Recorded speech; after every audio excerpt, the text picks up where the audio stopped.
Good afternoon, everyone, and welcome to today's lecture, The Beauty and the Ideal of the Good.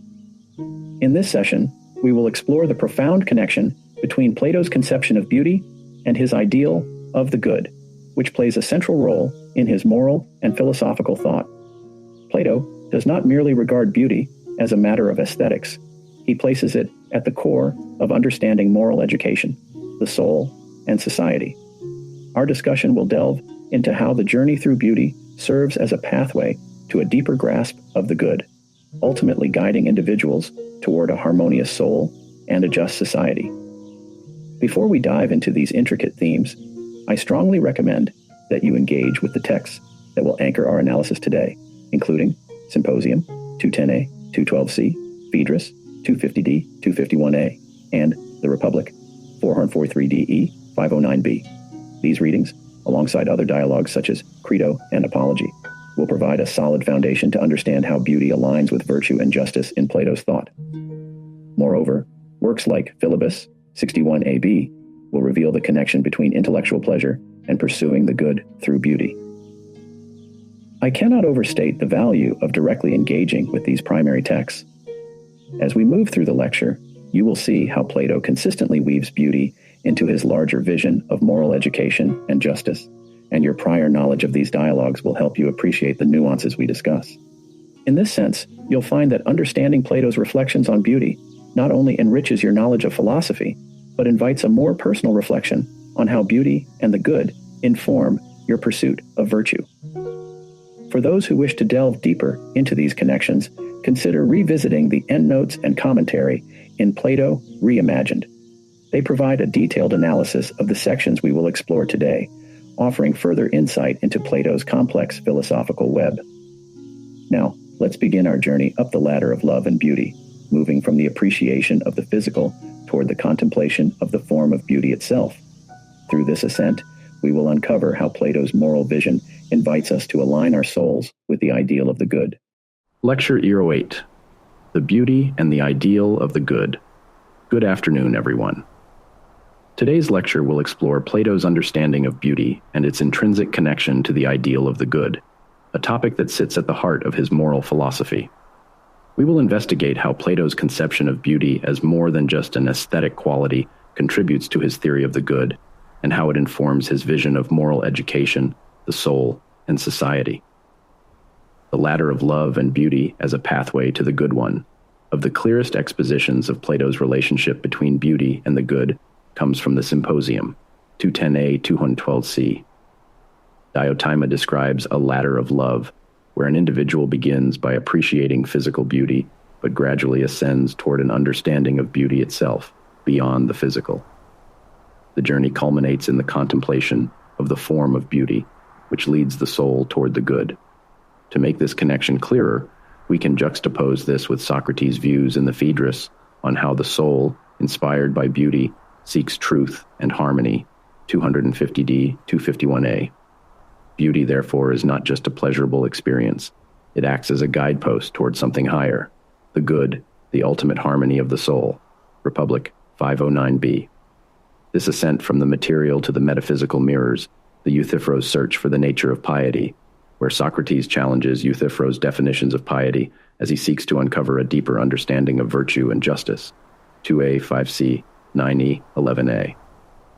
Beauty, the good, and the soul's harmony.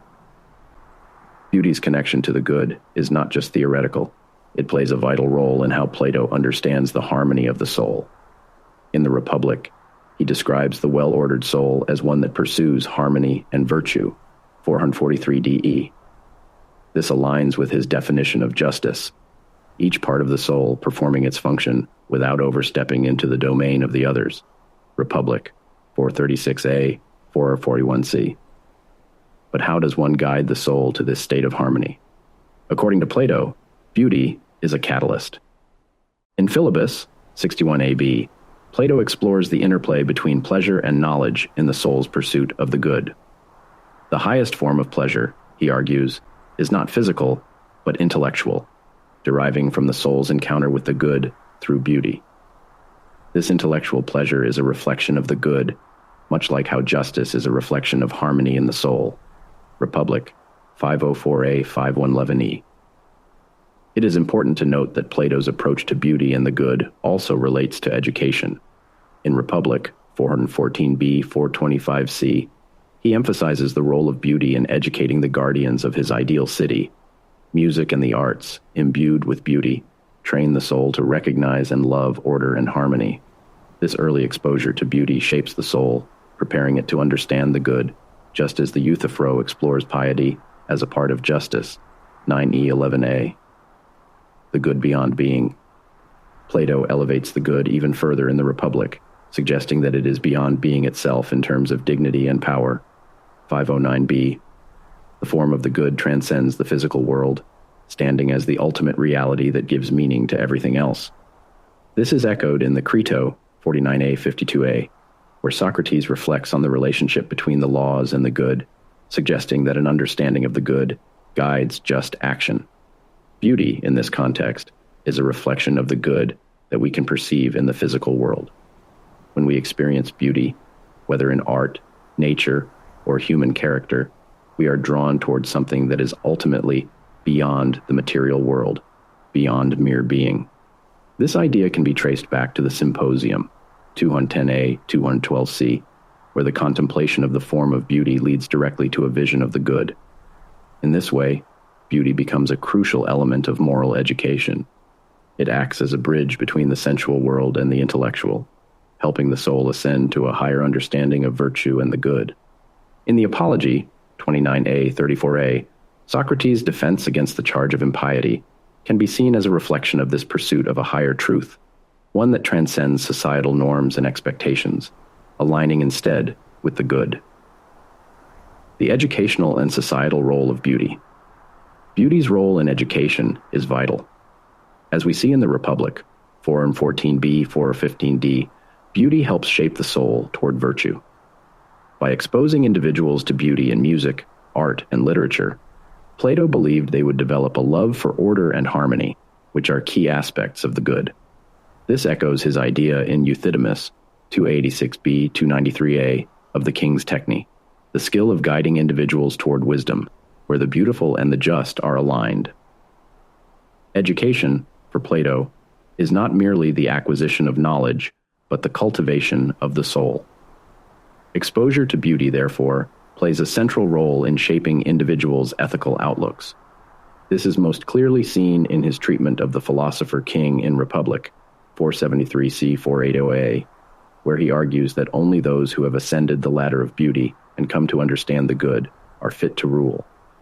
These rulers will govern not for personal gain, but in pursuit of the good, ensuring a just and harmonious society. In the Laws, 712a, 718a, Plato further elaborates on how the tripartite soul must be governed by an understanding of the good to maintain harmony in the city. Beauty as a guide to virtue. In Meno, 86c, 100b, we find a discussion that links beauty with the teachability of virtue. While the dialogue addresses the nature of knowledge and whether virtue can be taught, the implication is that an understanding of beauty, and by extension, the good, can guide individuals toward virtuous behavior. This mirrors the educational aims Plato describes in the Republic, 414b, 425c, where beauty is used to foster a love of harmony and virtue in young minds. The role of beauty in shaping virtue can also be seen in Charmides, 173a, 177c, where the dialogue moves toward a consideration of the knowledge of good and evil. Here, Socrates discusses how temperance, a key virtue, is related to self-knowledge and the good, suggesting that the appreciation of beauty in the soul is critical to achieving this state of harmony. In this way, beauty acts as both a guide and a motivator for virtuous living. It compels individuals to seek the good, not merely through intellectual inquiry, but through the cultivation of a harmonious and well-ordered soul. This pursuit of beauty, therefore, is not an aesthetic choice, but an ethical imperative. Conclusion.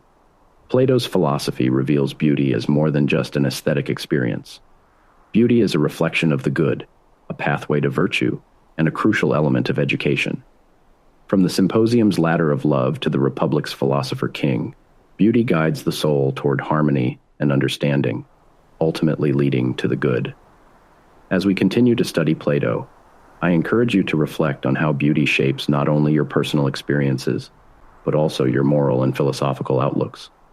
What is it about beauty that draws you in? How does it guide you toward deeper truths? And in what ways might it inspire you to live a more virtuous life?